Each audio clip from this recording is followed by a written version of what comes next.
Hello everyone, welcome to my channel. It is me, Michelle, and before we jump in, remember to rate with a thumbs up, comment on this video, and also subscribe to the channel. Now let's jump right into this. So today I will be using my Shop LCA Let's Sync Out kit, and this is a Hobo Weeks kit, but I'm going to be using it in my Erin Condren Petite planner. So let's go ahead and jump right into this. So Erin Condren, and this is, I think, her Target kit. So Erin Condren has decided to step down and take some time away from her company. I know everybody's like, I mean, it's just because it's her name doesn't mean that she represents it. But that's like Christians saying, just because you're called a Christian doesn't mean you represent Jesus. You absolutely represent Jesus. Good, bad, or indifferent. Good Christians who try to have good orthodoxy and orthopraxy represent Jesus, and Christians who just are like learning like through sanctification and justification, and Christians who just probably shouldn't call themselves Christians.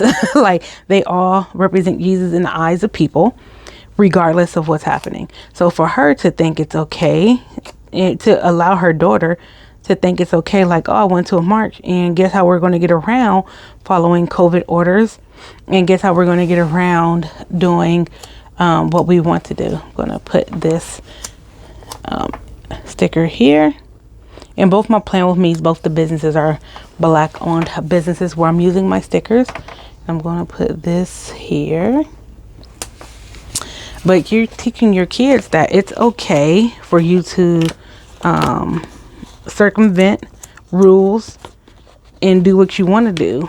And for her to be like, well, we have hula hoops in the sand just in case, and we could say it's a fitness class. I'm going to put, is this right?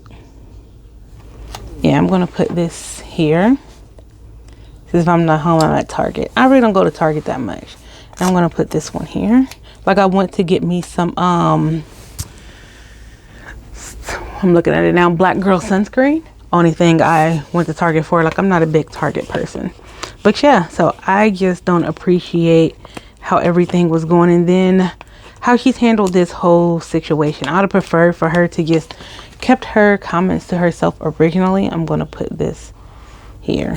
Then for her to saying anything at all, because I think it would have fared better for her if she would have just kept quiet in the first place. But she didn't. She didn't keep quiet. She ran around and did and said whatever she wanted to do and say. And these are the consequences of your actions. And I think people also need to see that no matter how much privilege you have, you still have consequences for your actions. And I get it. Your kids probably really wanted to be out there, but you sell masks. And she said, well, the kids were given masks, they didn't wear them. I don't know what they thought was going to happen.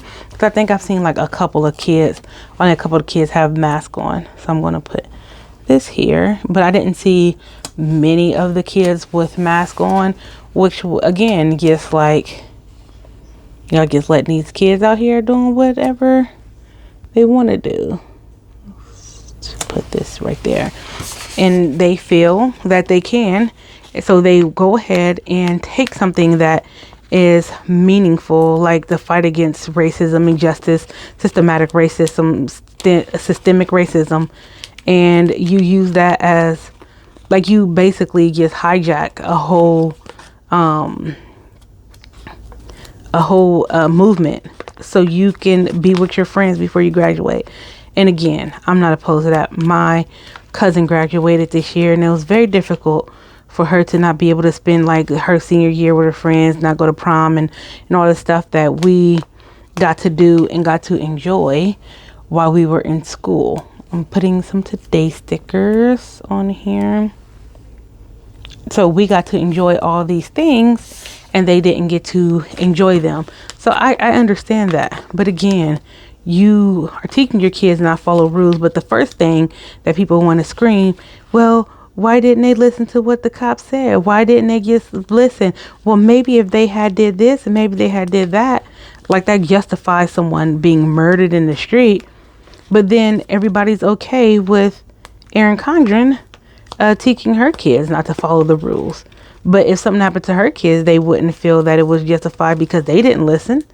And so it's like, it shows the hypocrisy of a lot of people. And on top of showing the hypocrisy of a lot of people, it also shows me that people, they don't care. They don't care about the truth. They don't want to get educated about what's happening or why people feel the way that they feel. They want to come in, hijack the movement, which is what her daughter was trying to do, use the movement for her own benefit as opposed to what the movement was actually for.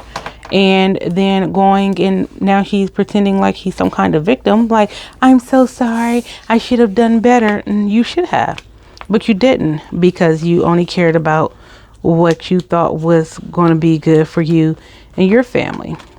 You didn't think about how it would affect other people. And then your daughter was the one who did it. So it's like, are you really sorry? Or you just sorry you got caught? And I think it's more, I'm sorry I got caught, as opposed to I'm actually sorry that I allowed this to happen. And it's like, it's sad because her daughter is going to be entering real life, because her daughter's graduated from high school. So she's probably going to go to a really good college, because her kids seem like they're smart. Erin Condren is very smart. Her kids seem like they're smart as well. So I won't take that part from them. But what are you going to be teaching them? It's like Lori Loughlin, I think that's the woman's name, and how her and her husband pay for their kids to get in college, because their kids, like, you all this money, your kids are just running around and you're just allowing them to be so privileged that they're literally don't have nothing to offer. So you have to lie on their applications. And I'm just confused how your kids have nothing to offer when you literally have money to put your kids in any and everything. And on top of putting your kids in any and everything, you have the money to make sure they have the best tutors, the best test prep, and all this other stuff. And your kids still can't cut it with a leg up. With a leg up, your kids still can't cut it. And there's children who live in disenfranchised neighborhoods because redlining, which is a systematic issue, redlining on top of having redlining. And then, so if you got redlining, then all the money is going to the good neighborhoods. So now you have bad school districts, overcrowded classrooms. You don't get the same kind of care and attention. Your textbooks are old and shoddy and used, and I mean, it's not the problem with it being used, but it's outdated. So you don't even have the same kind of knowledge and information that someone else may have.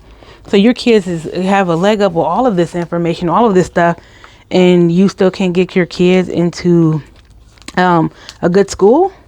And there's kids who was homeless and had to endure abuse and been in the foster care system, getting millions of dollars in scholarships based off their own hard work, not affirmative action, their own merits. And honestly, affirmative action benefits white women more than it does anybody else. So, I mean, I don't want to hear anybody talk about affirmative action, because it doesn't really help the people that you think it helps. And I feel, and then like Joanne had a whole, like, oh, we're going to go ahead and give these scholarships or to these women who sew, and we're going to do for this for Black women. They literally have scholarships for Daughters of America or Daughters of the Revolution. That's not us. We're not Daughters of the Revolution. Let's be honest. They have these things for all these other people groups, and nobody bats an eye. But as soon as Joanna's like, hey, we're going to, because they didn't make a statement, they were about to be all the way live and out of here. And they're like, hey, we're going to do this. And it's like, you have to be honest. I wanted to get this sewing planner because I used to sew with my grandmother and my mom. So I had been taking sewing classes again, and I wanted to get this sewing planner. I did not get the sewing planner because there was not one Black person in the planner, and it was more of like how the old sewing books used to look. So it had like that really cute vintage feel. It was not one Black person in this planner, not one. Like, if it had one, I would have bought it because it was that cute and I really did like the vintage feel of it, but it didn't have one. So it's like, we have been like, even though we did sew clothes, make clothes, was use as slaves and all kinds of other stuff, we wasn't afforded those opportunities. And I think people forget, my mom, when my mom was born, Black people were still segregated. And so my mom's only like 55, 56 or something around there. And there was segregation when she was born. So it's not like we're so far removed from stuff that it's not real. And when people screaming, racism isn't real. Like, are you so sure about that? Is it not real to you because you don't want to admit that racism is true, is real? Like, you look at companies, all these companies, you like, well, great that you want to make a stand and say that you're for these people at this moment. Great. Show me what your executive team looks like. I'm all done with this kit. Show me what your executive team looks like. And then they can't, because their executive team probably has no black people or person of color at all on their team. And if it do, it's normally not a black person. If it's a person of color, it's normally not a black person of color. And that's all the way live and all the way real. And that's even in the planner community. So when we say it's racism, we don't have enough people even to make decisions in companies that we're expecting to make statements on, because we're not there. We're not in the boardroom. We're not there with them. We're not making these choices. So for that, I want to say, yes, this is completed. I have black owned stickers in here in my Erin Condren Petite. But after, I'm going to use my stuff that I paid for. I'm not throwing none away. I am going to sell stuff like as I go. I'll probably start listing Erin Condren stuff as far as like my folios and stuff like that after I use them. But I'm not doing it, because if this is what you're teaching your children, I want no part of it. And even though they say she's stepping down, it's still her company. It's in her name. Her name is Erin Condren. So I'm finished with this. I'm not going to ramble on much longer, but I will say that racism has been in the planner community for a long time. And with some of the things like I've seen in some of the groups prior to even any of this happening, I'm not shocked at some of the responses that I have been seeing and getting from people. They come in and they try to, again, just like Erin Condren's daughter did, come in to hijack something and make it about themselves because they are the predominant class and they don't want anyone to be equal to them. We're not trying to be better. We're not trying to be on top. We don't want some kind of favoritism. We want equality and equity in the country that we live in. We are U.S. citizens. And I just want to throw that out there because I don't know if it's some misunderstanding. But anyway, I'm not going to keep rambling on. I love you guys. I will see you in another video, and I will talk to you soon. Again, don't forget to rate, comment, and subscribe. Peace.